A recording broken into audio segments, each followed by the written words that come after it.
నిమిషాలు ఆమె సందేశాన్ని ఇస్తారని ఆశిస్తున్నాము. ఓకే. వేదిక మీద ఉన్న పెద్దలకు పేరు పేరున నమస్కారం. వేదిక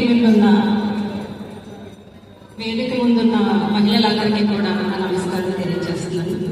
పంతం నానాజీ గారికి నా నమస్కారం తెలియజేస్తున్నాను. పిఠాపురంలో పవన్ కళ్యాణ్ గారు పోటీ చేస్తున్నారు. కాకినాడ రూరల్లో పవర్ఫుల్ వ్యక్తి పంతం నానాజీ గారు పోటీ చేస్తున్నారు. చప్పట్లు కొట్టగలండి విషయం. పంతం నానాజీ గారితో నా అనుభవం చెప్తాను. నేను బీజేపీ తరఫున కాకినాడ రూరల్లో పర్యటన చేస్తున్నప్పుడు నాకు 2-3 సార్లు వారు ఒక 4-5 సార్లు కనిపించారు. ఎలా కనిపించారంటే ఎప్పుడు వారు ప్రజా సమస్యల మీద